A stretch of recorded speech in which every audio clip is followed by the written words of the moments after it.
So I appreciate very much Dr. Bauer's presentation, and we are moving now with two presenters from the National Conference of State Legislature. They had a big conference in Utah, and Representative Torkelson and Representative Cleavorn and Representative Goodman were present, as were Matt Gehring was a presenter, and several other people from Minnesota that came back all enthusiastic about what they learned at Salt Lake. And so we're glad that to welcome Mr. Ben Williams from the NCSL, and we count on NCSL for nonpartisan answers and lots of research help. And we appreciate that very much. And especially we needed help when you only have a committee that exists once a year, or once every 10 years, I mean. And so here we are today. Mr. Williams. Thank you, Chair. The floor is yours. Thank you, Chairman. Let me share my screen really quickly to get the slides up. I hope that you all can see that. I just need to drag you all back over here. And forgive me if you see me looking to the right, that is because that is where my slides are, so I can refer to them. But if you have any questions, I'm going to try to save as much time as I can so that we can, because I've been told that there might be several questions from members of the committee. I guess there will be. So the first thing to cover, and Chairman, if you've already addressed this somewhat, but is that NCSL is the nation's bipartisan organization serving the needs of legislators and legislative staff. We count among our members all 7,383 state legislators elected nationwide, as well as the more than 25,000 legislative staff serving those legislatures. And while our work, including our nonpartisan research and our meetings are bipartisan in structure, our work is nonpartisan, which means that NCSL does not take a policy position on a particular issue. We are information disseminators, and that is my role today, is to share information about the Voting Rights Act and how it interacts with the US Constitution and some of the implications that that may have for the state of Minnesota as you engage in redistricting this cycle. So the key sections of the Voting Rights Act, there are 4 of them that relate to redistricting. There's section 2, which is a private and federal cause of action. It means that a plaintiff who is a citizen or the Department of Justice can bring a lawsuit against a state for a redistricting plan.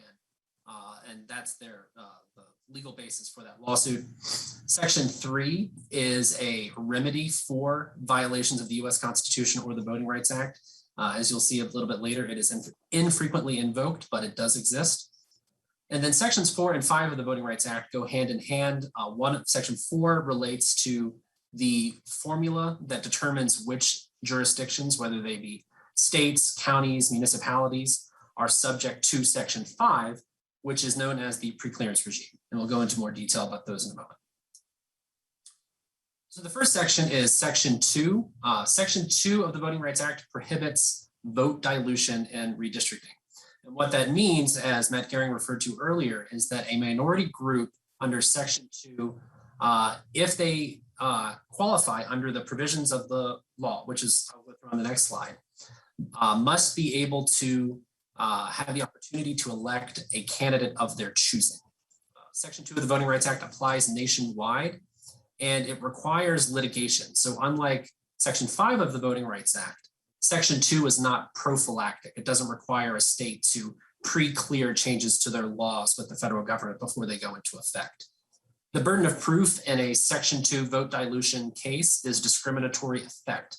So plaintiffs do not have to prove that the legislature or the commission or whoever was in charge of drawing the district lines had discriminatory intent in enacting a particular districting plan. They only have to prove that the effect of that districting plan was discriminatory on the minority group in question. And the district that I've shown you on the right-hand side of the slide is known as the earmuffs district. This is a congressional district in the Chicago metropolitan area that sometimes is cited by people who use shapes to describe gerrymandering. This is a district that was actually drawn pursuant to the Voting Rights Act to combine two majority Latino regions of the Chicago metro that collectively could constitute the majority of a single district. So just know that the situations in which a Voting Rights Act district manifests can vary. Sometimes they are relatively compact shapes, but not always. So when does Section 2 apply? And there's a case from 1986 called Thornburg v. Jingles that lays out what are called the preconditions for qualification for Section 2 as it applies to redistricting. So when a case is being brought in federal court and a court is analyzing whether or not the plaintiffs qualify for Section 2 protection, they'll have to see if the plaintiffs can satisfy these three preconditions. The first one is that the minority group must be sufficiently large and geographically compact to constitute a majority of the district's population. The second is that the minority group must be politically cohesive. That means the minority group must vote generally the same way. If you have a minority group that has very disparate voting patterns, then maybe they do not qualify under the second prong.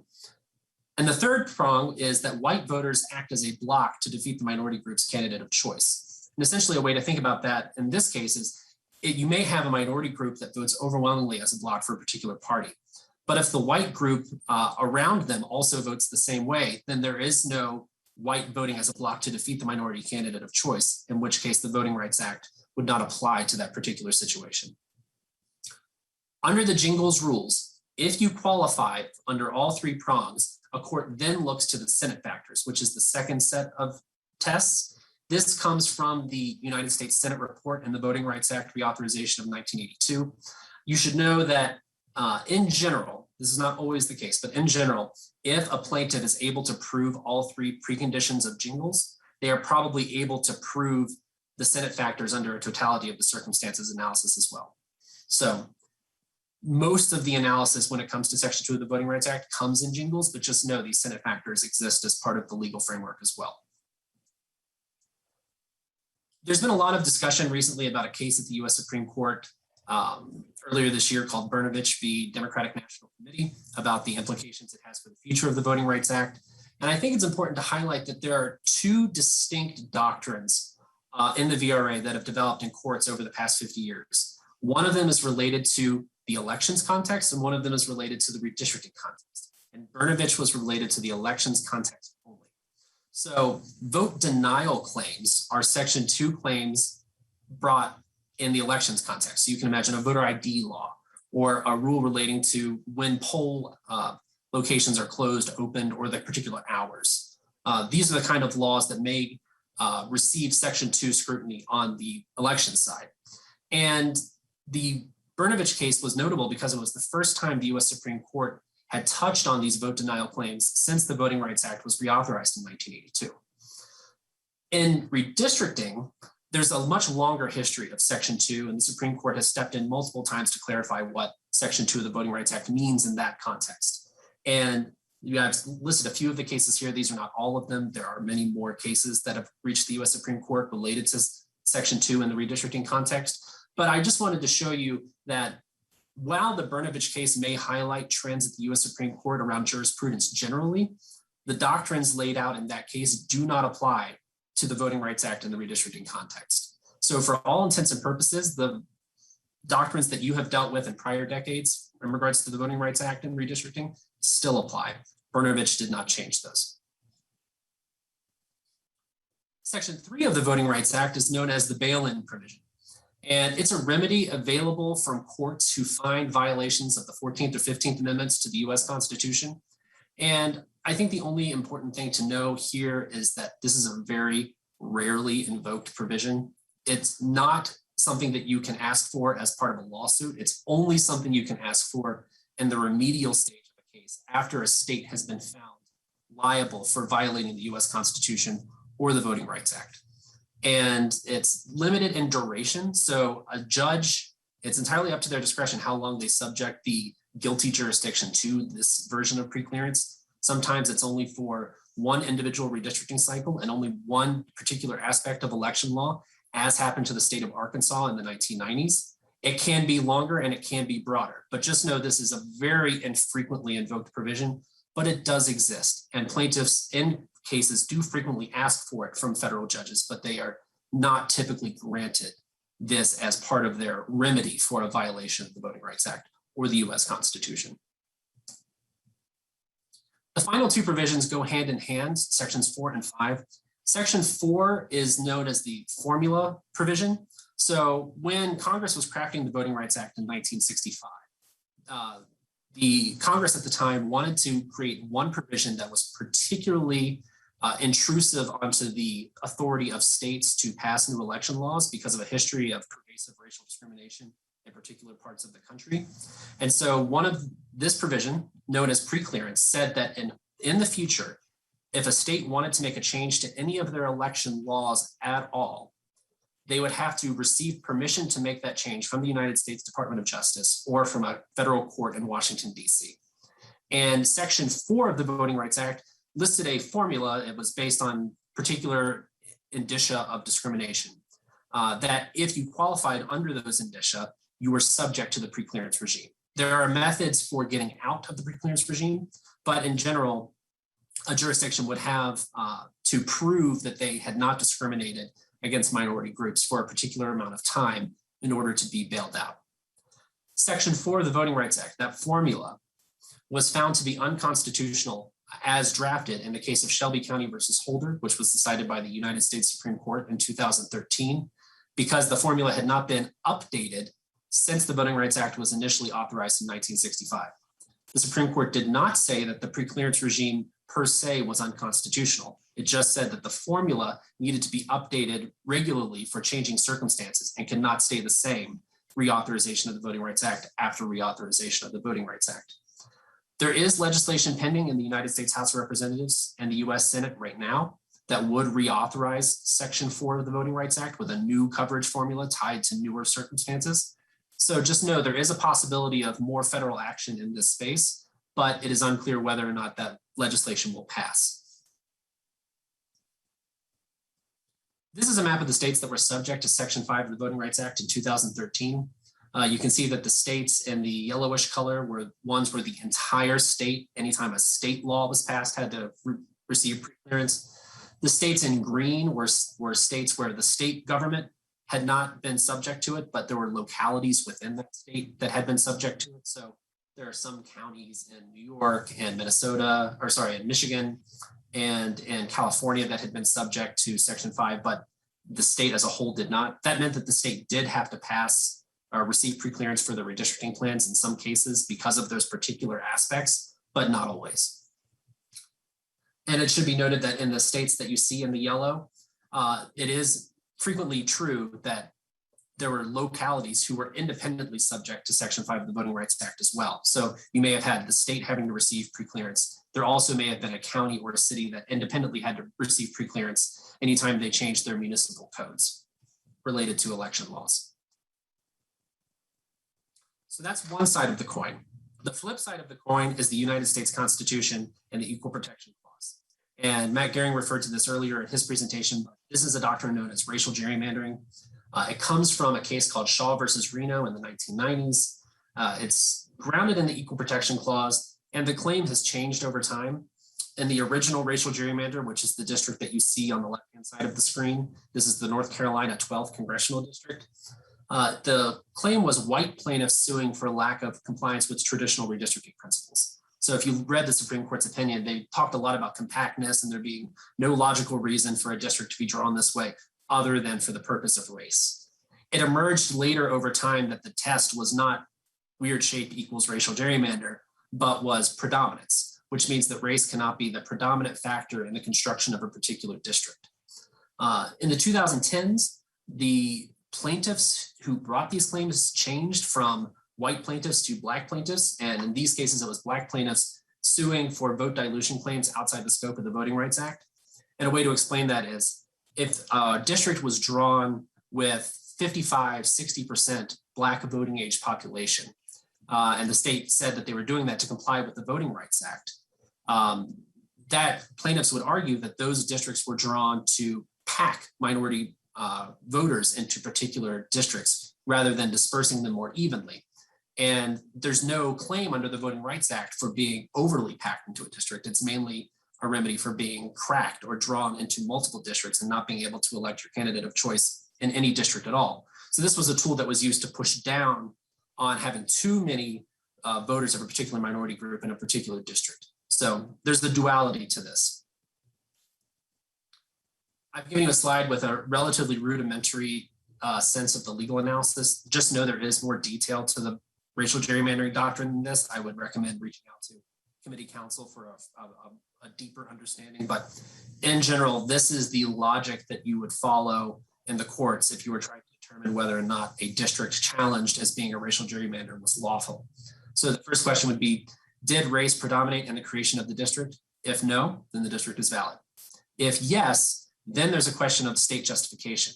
So was the predominant use of race required by the Voting Rights Act or to remedy a past racial discrimination? If the answer is yes, per the court, then the district is valid. If the answer is no, then the district is an impermissible racial gerrymander and it must be redrawn. So obviously these two provisions are somewhat in conflict with one another. So how do you balance the dual mandates of the Voting Rights Act and the Equal Protection Clause? The first one is to build a record to justify your decisions. In the 2010s, the cases that we saw where states lost, the state typically had difficulty showing why it had drawn districts in a particular way, and the court was left with very little to go on in the state's defense. The second is to understand the dual mandates well, understand their interplay, how they interact with one another. And again, I think this is an excellent opportunity to reach out to committee counsel to understand that further. Understanding the areas of your state that require further investigation. As Dr. Brower indicated in her presentation, demography changes quickly and can vary from region to region within a state. And so the knowledge that existed a decade ago may be helpful and it may not, depending on what particular area of the state you're talking about. And then the fourth point is that previous court findings may hold little weight this time. And by that, I mean, in the entire history of racial gerrymandering doctrine as it existed, it has never been consistent from decade to decade. The 2000s version of racial gerrymandering doctrine was different than the 1990s version. The 2010s version of racial gerrymandering doctrine was different than the 2000s version. And there's no reason to expect that the current version of racial gerrymandering doctrine will be the same in the 2020s either. So just know that this area of law fluctuates very frequently. And so the rules as they exist at this time may not be how they exist in 2024 or 2025, when a particular plaintiff may bring one of these lawsuits against a redistricting plan. So some Minnesota-specific considerations that may be helpful is to know who counts. So for example, a minority group could refer to citizens of a particular Native American tribe, or it could refer to Native Americans generally. And that scope can vary depending on the type of redistricting plan you're discussing. So for example, for a state house district, maybe there's a situation where an entirely Hmong district could be drawn, but there are not enough Hmong citizens of voting age population to constitute a majority of the district population for a Senate district or for a congressional district. But maybe there are other Asian American groups that share similar interests to the Hmong that could qualify. So defining the scope and the parameter of what minority group you're discussing at a time can be particularly helpful. And this is one of the cases where states, and I believe Minnesota has done this in the past, typically rely on public engagement to tease that out a little bit further. Dr. Brower is one of the state demographers that we rely on at NCSL the most when we want to explain something to the nation as a whole, because she's just very good at this. So I think relying on her would be very valuable to you and to members of the committee. She's a very good resource. I think one thing that she would say is that forecasting future trends can be challenging, particularly from region to region, just because growth patterns can be somewhat unpredictable. So drawing districts to anticipate future growth may work, may not work. It just depends. and knowing your priorities. I saw in Matt Gehring's chart that all of the criteria that are being considered in the bills before the committee have a prioritization. That's sort of what this is getting at, is prioritizing criteria can create some clarity. And that courts, when a lawsuit occurs, and I know that the state of Minnesota is already being sued before a map has even been drawn, but courts will look to the records of the committee drawing the redistricting plans and assessing whether or not the state is liable in a particular plan or not. So having a robust record tends to help states in court cases. And with that, Chair Murphy, I'm happy to take any questions that the committee has. Thank you. Thank you. Thank you so much, Mr. Williams. About these court cases, does the NCSL supply information to people that want to sue their states? Madam Chair, NCSL's information on its website is publicly available. We do not advise plaintiffs on how to sue states, though. We provide neutral information that is available to anyone. If they want to access that and use it as they will, they're more than welcome to. It wouldn't surprise me if an NCSL chart at some point has ended up in a complaint in a lawsuit at some point, but that is purely because that information is publicly available. All right. Thank you very much. I'm going to open this up now to the committee members that have questions or comments to make or clarifications that they would like. Are there individuals? I don't see hands. Don't let this opportunity pass you by.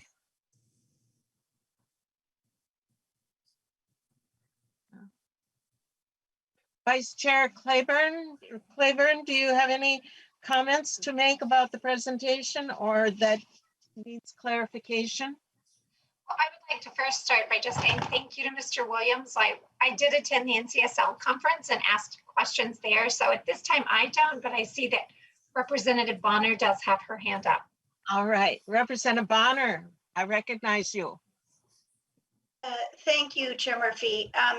And Mr. Williams, I'm curious, you mentioned one of the critical factors here in trying to make sure we stave off any potential challenges as we do our work is to have a good, robust record of the decisions that we make and how we arrive at those decisions.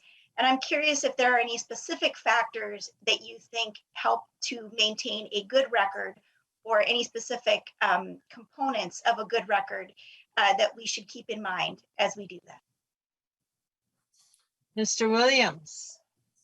Chair Murphy, Representative Bonner, it's certainly true that in the context of the Voting Rights Act, having information about where minority populations live can be particularly helpful. The Voting Rights Act cases tend to be more detail-oriented than some others may be. Maybe there's a suit about compactness that just requires some metrics. So there is some analysis that goes into it, but in general, it's really just about developing a record, period. Some states in the 2010s did not, and that's where they found liability. Having hearings like this where issues are discussed is an excellent way to get the conversation started. And since the testimony that I'm giving today and the other members of the panel are giving today is publicly available, this is the kind of thing that a court may look to in the future in assessing whether or not the state has done its due diligence and figuring out its legal mandates and drawing districts. So if I'm hearing you correctly, Mr. Williams, the good data, solid rationales, and public input in hearings are critical factors. Madam Chair, Representative Bonner, I think in general, those would be common factors you would see in states that had developed records, although NCSL doesn't comment on whether states should do any of those things or not, but in states that do develop records, those are common things you see. Good to know. Good to know. Representative Bonner, is that it? Yes, thank you, Madam Chair. Yes. Any other questions or comments? Okay. Well, Ben Williams, we appreciate your knowledge and your willingness to participate and to continue to go down the path with us if we have questions as we go forward. Absolutely. Thank you, Chair Murphy. And just to let you know, I will be running the slides for Wendy Underhill as she's presenting. All right. We welcome Ms. Underhill to this meeting and we appreciate her participation. So Ms. Underhill, can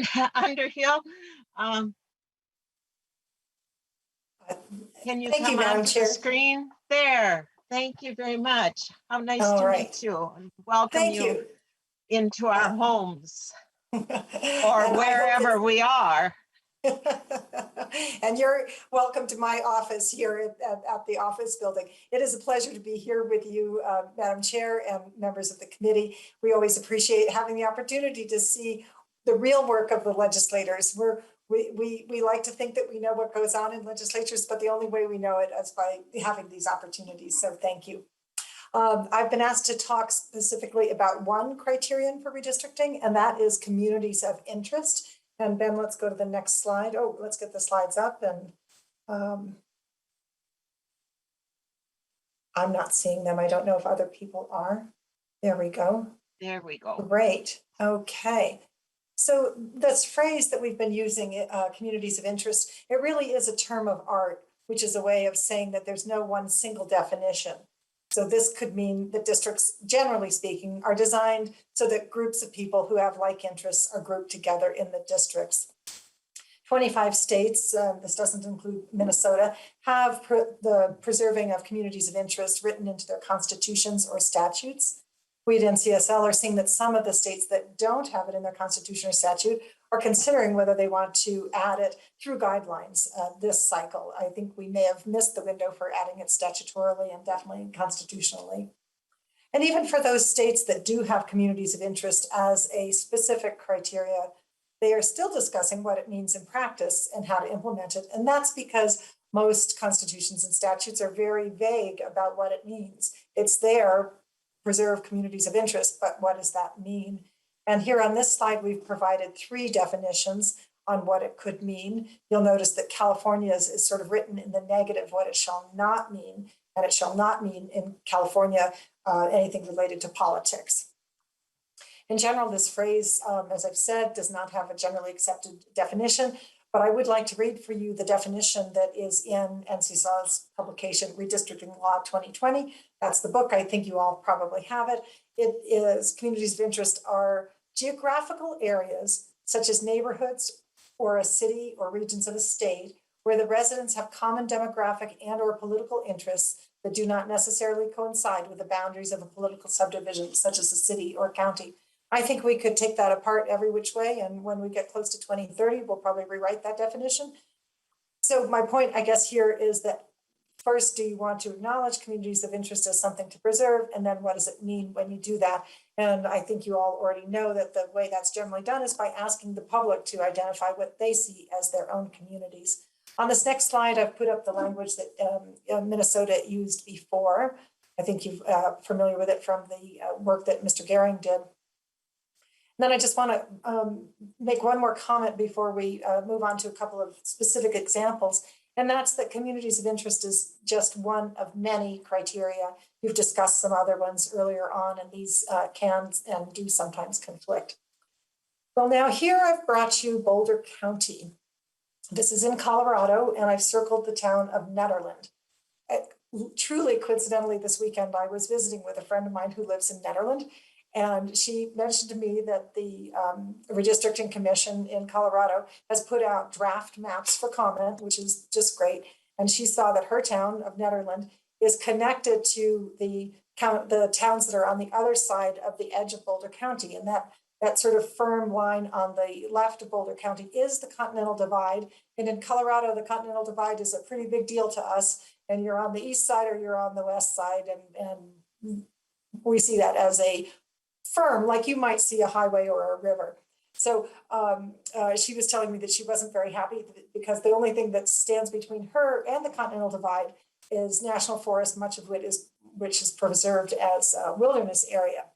So Her plan is to submit comments to Colorado's redistrictors and say that her community has nothing in common with the people on the other side of the divide. And she said that there are no roads that connect the east and the west side of the divide, and all transportation runs down towards Boulder and onward towards the Front Range. Netherland schools are in Boulder's school district. Netherland is in the same watershed as Boulder, and in Colorado, watersheds are a pretty big deal. That's one way we define ourselves. And of course, Netherland is in Boulder County, so she'd like to see it stay with the rest of Boulder. Now, she did not know when she was talking to me this phrase, community of interest, and yet what she could express definitely was her way of expressing what is her community. And then on the next slide, we've put up a district that is based on people who are impacted by noise from the Los Angeles airport, LAX. It turns out that people who are in the flight path have some shared interests, though they see themselves as a community of interest. And last decade, they told the California Commission that they saw themselves as community of interest. And sure enough, a district was, you might say, built with that in mind. And I didn't put a slide up on this, but I did want to mention something about tribal lands because that came up earlier today. A few months ago, we asked a redistricting expert from the Native American Rights Fund to talk with a small group of us about what redistrictors might be thinking about when they think about tribal nations. Her name is Chloe Cotton, and we could definitely put you in touch with her directly if you'd like that. So her first comment was to consider tribal lands as both political subdivisions and also as communities of interest. And then she went on to say that within a reservation, there could easily be breaks that could be honored by redistrictors, and the tribal leaders could explain that. Those breaks might be districts that they have for doing tribal elections, for instance, and it might not be something that would be commonly known outside. She also said that sometimes the community of interest doesn't stop at the border of the reservation. It could include a surrounding community or some portion thereof of it. And therefore, her advice is talking with community leaders inside the tribal nations to understand what they see both inside their area and also outside. All right, next slide, thank you. So I wanted to talk a little bit about the potential conflicts that we've mentioned. And you have heard some about that again with Mr. Gehring's presentation as well. The conflict that I've heard the most about this year is whether communities of interest conflict with preserving political subdivisions. That's often counties and certainly could be cities as well. So if the goal is to not split counties or cities, and the other goal is to preserve communities of interest, what if they don't coincide? A community of interest could very easily go from one county to the next. I've heard it said that you can count the number of split counties. That's true, how many counties got divided. And so there is a metric, you might say, for that. That's a little harder when you're talking about communities of interest. And that's where balancing between these criteria comes into play. And another place where you might have a conflict would be if you want to build competitive districts and also support communities of interest.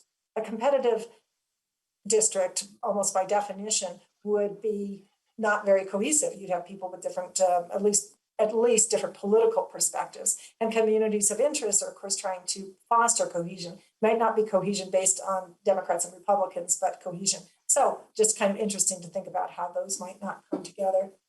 And then with compactness, which is almost universally accepted as a criterion for redistricting, if you get to a place where a community of interest might run along a riverway, you might not have a compact district. So there you have to decide which one is more important. And then it is fair to say, and I think we heard this earlier too, that it is possible to rank your criteria. That's an option. Some states do it, most do not do that. They leave it to the committee to find a balance. And if you do, I've heard out of California specifically where there is a ranking, that by ranking, it really means that the top 2 or 3 things are attended to, and anything that's a lower ranked item is left to fend for itself or left untended. On the next slide, we want to talk about the public input. And we know that you want to gather input from people about what do they think their community is.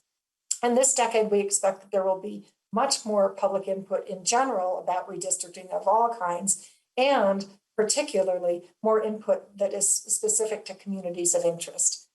I think we can account for that because redistricting itself is higher profile than it has been in previous districts. Lots and lots of people are talking about it. Lots of journalists are writing about it. And also, I think there are organizing efforts in many states to encourage people to provide input. And perhaps one of the easiest ways for them to provide input is by identifying what's their community of interest. I've been told that when people do submit that kind of information, it helps if they not only draw the district, but also explain why that district makes sense, put a story on it, put a face on it, so that you've got words and an image of a map, even if that map is just a loose sketch. So now you've got all of this input coming in, and I heard today that Minnesota has a full schedule already planning for taking input, and you'll get it as written input and oral and these map submissions. I'll point out that some people might like to draw a whole state map, but many people won't be able to do that big project. And when they try it, actually, they find out, just as you all have already found out, it's harder to do than you think it's going to be. So it's great when the public wants to give it a try, but they will want to express what their community of interest is. So then if you get all of those maps submitted to you, the question is, how do you manage that? And technology can help to manage it, or at least it can try to help to manage it. California has developed an app that people can draw just a community of interest, so it's a simpler map. And some public software drawing, public mapping software also allows people to just do a community of interest. And one of those that we've seen recently actually then can take all of those communities of interest and sort of do a heat map of them. So kind of like stack them up on top of each other. And the heart of that community of interest might be where it's denser or darker. Anyway, I think you've got a big job in front of you in that regard. The staff will have to be figuring out how to collate that public information so it can make sense for the consideration of the committee. So that is my stopping point here. That's the Red Book. I think you all have it. If you don't have it, by all means, let us know. I learned a lot from being here for the rest of your hearing today. So that was another piece. I've got my own set of notes here, and I'm happy to take questions from you now. And of course, Ben and I can answer questions on a confidential basis from any individuals, or of course from the committee or any legislative staff if they come up after the fact. So again, thank you very much, Madam Chair. Thank you, Ms. Underhill. And the members have their opportunity to now to talk to an expert on communities of interest.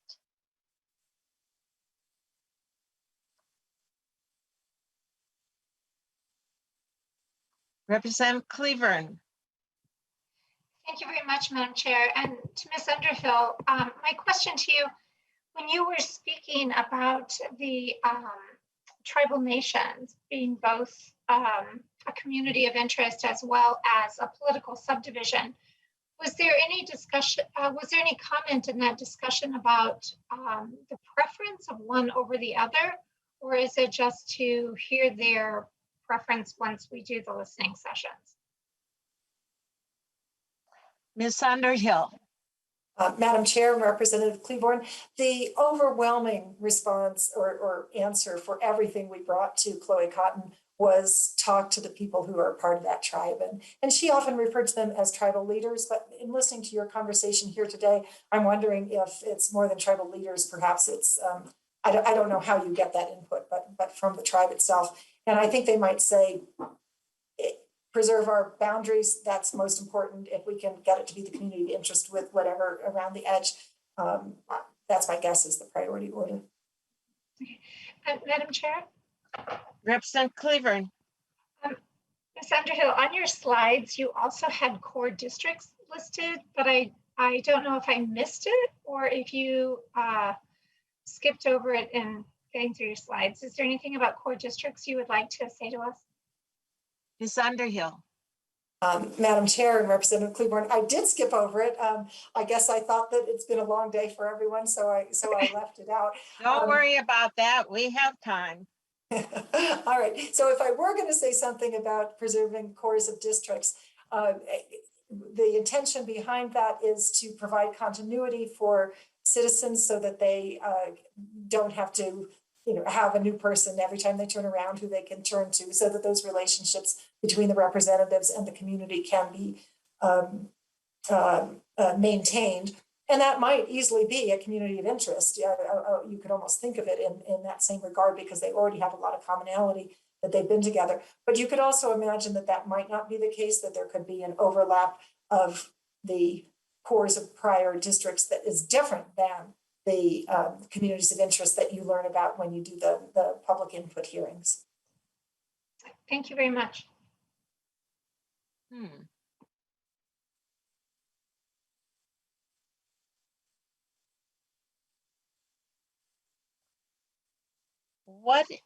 What happens if there's competing communities of interest in a census group? Madam Chair, I think competing is a key word here. You could have competing criteria. You could have two groups that both want to claim some portion of a city. Let's say, I don't know the names of the districts in your area, but in Denver, there's an area called 5 Points, and I could imagine it becoming part of a district that is largely tuned to new immigrants. And I could also see it being part of a district that is longstanding working families.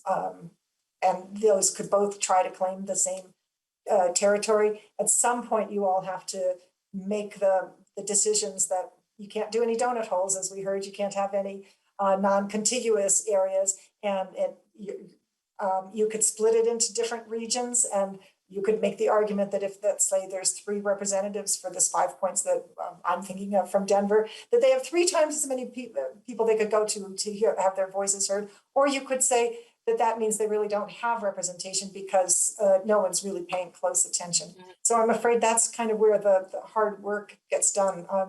I can think about this and write about it all the time, but it is you all who are being asked to make those hard decisions. Yes. And we've used those same arguments or same answers. I've heard them many times. Well, I don't see any others. Well, thank you so much for lending us your services and your expertise. We appreciate it very much. And we'll always welcome any discussion that we invite you to and bring to you. We appreciate it very much, and we appreciate all the services of NCSL. Thank you, Madam Chair. It's a pleasure to be here, and we rely on Matt Gehring, and sometimes in the same way that you do. When we have a question about what's going on in Minnesota, we go straight to Matt. So it's been a pleasure to be here, and thank you, and best of luck with the good work that's coming up for you all. And do come back to us if there's anything else we can do. Thank you so much. Well, with that, we're back to Mr. Gehring. Mr. Gehring is coming back to give us a brief update of what's happening in Minnesota with regard to the Minnesota Supreme Court and redistricting. Madam Chair, yeah, so this will be a fairly short update, just to give you a little bit of the lay of land of what's happening and what you can expect will happen over the next few months. So as you all probably know, there was a lawsuit filed against Secretary of State Simon last winter, late winter, early spring, that relates to redistricting. And the essence of that claim is that that effectively that the current districts are no longer constitutional because they don't meet equal population requirements, and also there's an assertion that the legislature won't fulfill its constitutional duty to actually draw and enact district boundaries, and so therefore the claim says that the Minnesota Supreme Court should order new districts on its own.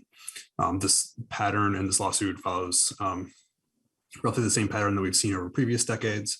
The court initially held off on taking further action on the claim pending the outcome of the legislative process.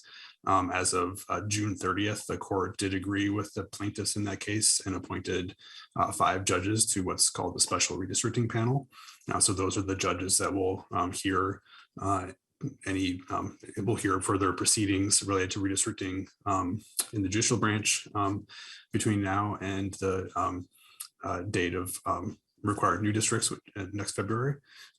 So the judges have been appointed, and as of July 22nd, I believe was their order where they set an initial sort of scheduling timeline. So they have announced that they expect to take public testimony through a series of hearings around the state in October.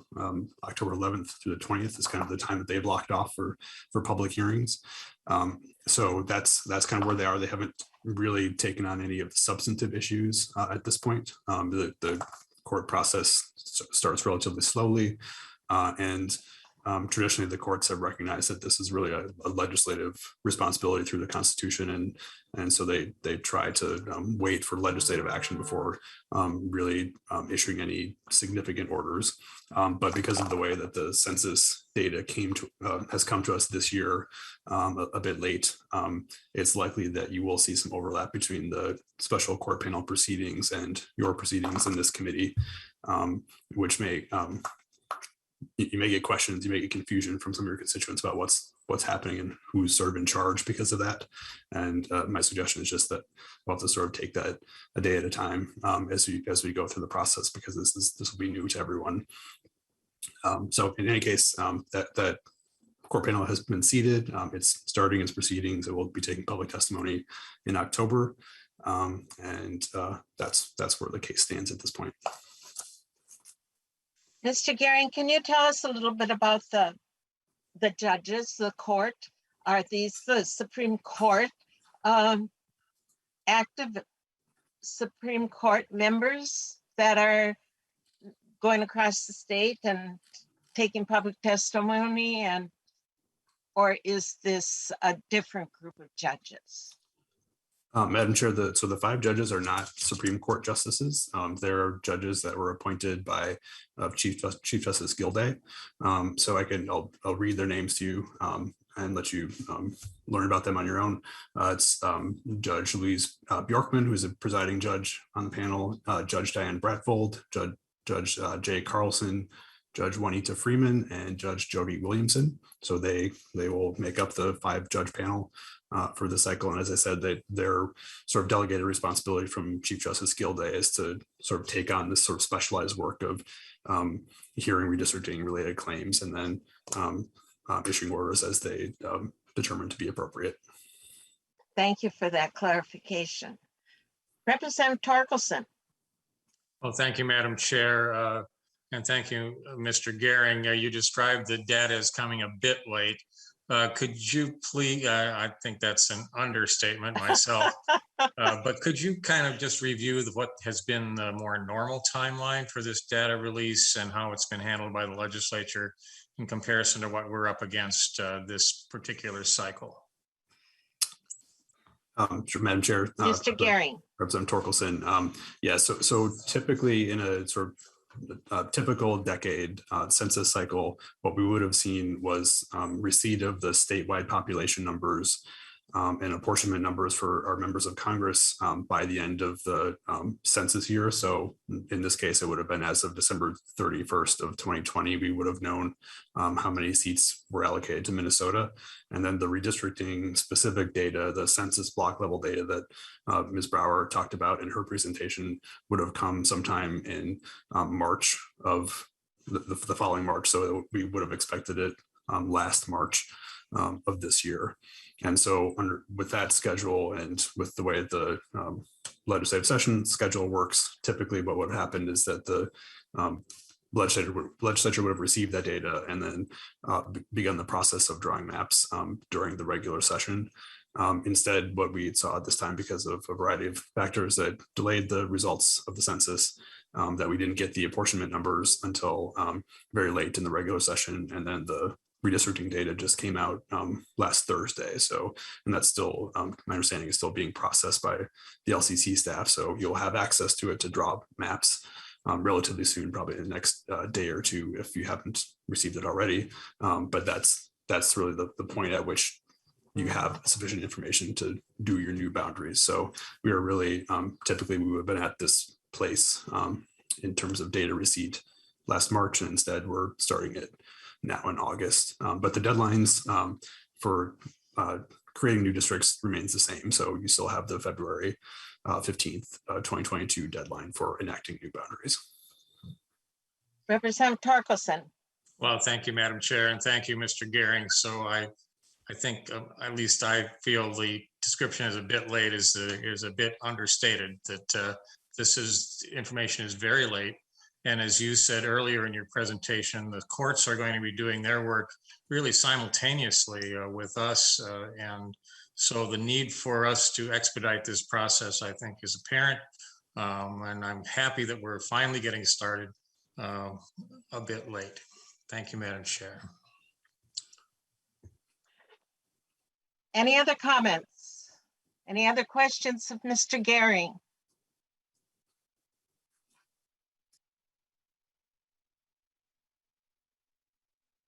Okay, thank you, Mr. Gehring.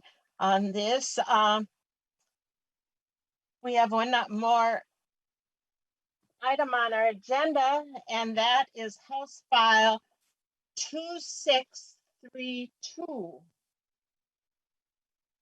House File 2362 is a bill that I've introduced, and Mr. Gehring, will you walk through it and make sure that everyone knows that it is a very basic bill that's going to be used as a vehicle?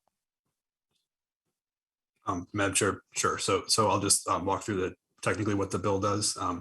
So this is a bill that changes the way that districts would be coded in Minnesota statutes after they're enacted by the legislature. And I'll share my screen and just really quickly show you an example of what the difference is going to be. So under current law, when the legislature enacts new district boundaries, there's a requirement in the statutes that the reviser code what's called the meets and bounds description of each district and actually put them into the statute books. So like the books that you pull off the shelf in the committee rooms. And each district is required to have a meets and bounds description. A meets and bounds description looks like this. This is an example of a description from the 1990s decade that describes the 58th district in Senate district, which is in Minneapolis. And you see that it's sort of a narrative description of how you would get around the district. So a person could theoretically take this description and walk the boundaries of the district by following, for example, Glenwood Avenue to the Burlington Northern Railroad tracks, et cetera, and get all the way around the district. This type of coding and this type of sort of codification of a district plan is highly prone to error because it's just very difficult to, unless you're a really expert real property attorney, to write these descriptions in a way that doesn't miss property or that doesn't inaccurately describe the features of the land.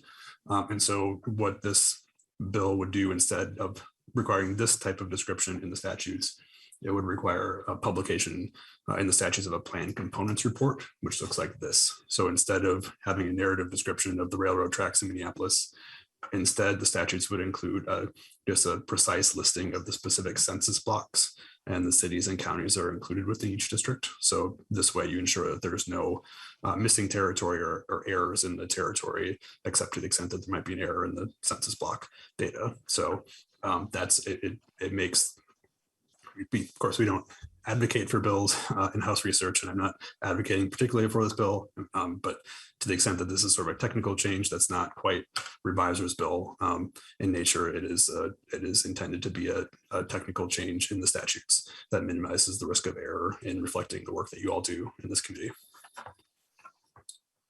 Thank you. Questions?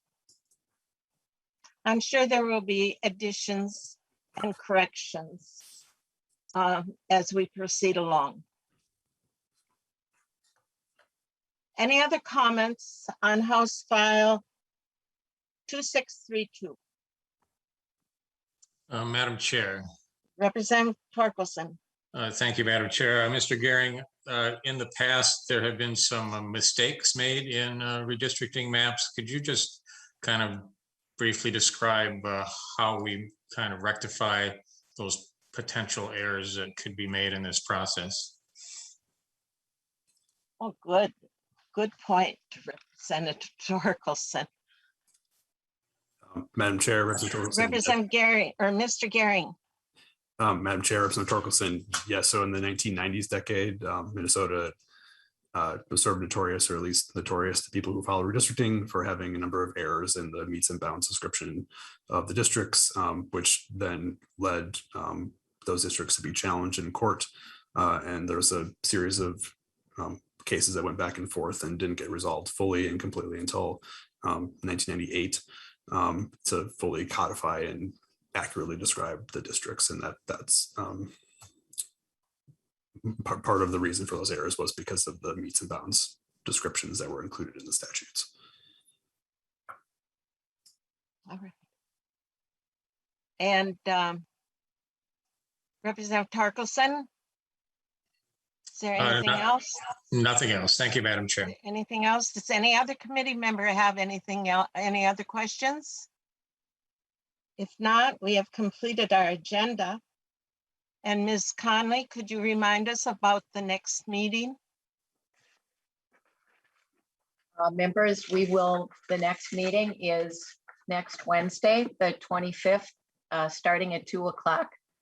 And we'll start with the testimony from some of the ethnic councils, and some of the people weren't available, so we might have to adjust the schedule. And then we'll provide 2 hours for the first community listening session, 5th Congressional District, break for 2 hours, and then come back and do the listening session for the 4th District.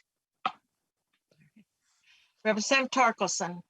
Well, thank you, Madam Chair. I think it'd be very helpful if you could, since none of us have done this, at least not in 10 years, and none of us, of course, have done this via Zoom. And so the way these meetings are going to be conducted will be somewhat different because of the use of technology. And I think it'd be good if we could have a little bit more detailed description of how especially the public testimony portion of these meetings will be handled. You know, how do people sign up? How long can they talk? Will there be some effort to sort through the testifiers, or is it a first come, first serve basis? Those sorts of details would be very helpful. Thank you for that good advice. And we would like to say that at any time, any Minnesotan is welcome to put testimony into writing and submit it to us, even if they're going to attend a meeting and a community meeting, congressional district level meeting, and give us public input in person via the computer. We do accept written testimony at any time about any of the items that are on the list of principles, or communities of interest, or geographical boundaries, or any previous really good district, and any maps that have to be changed. Written testimony is always welcome. Ms. Conley? Chair Murphy, I would just also note that in the posting, the instructions on how to sign up to testify are provided. They just need to email me. The time limits that we've established were 3 to 5 minutes, depending on the number of people who sign up to testify. If people have more information than that, they're able to provide supplemental written testimony. I think that we'll continue while we have deadlines for submitting testimony. That's so they can all be grouped for you folks as you hear the congressional districts, but we'll continue to take the written testimony after that and post it on our website. So that's kind of the parameters that have been established. Representative Torkelson. Well, thank you, Madam Chair. So if I understand correctly, as we go through the congressional districts, verbal testimony on the live on the Zoom meeting will be only from people who reside in the congressional district. Is that correct? Ms. Conley. Representative Torkelson and Madam Chair and Representative Torkelson, that's the plan, but we're hoping to have kind of a catch up for people who weren't able to make it to the specific districts at another time if the time works out. Thank you for that.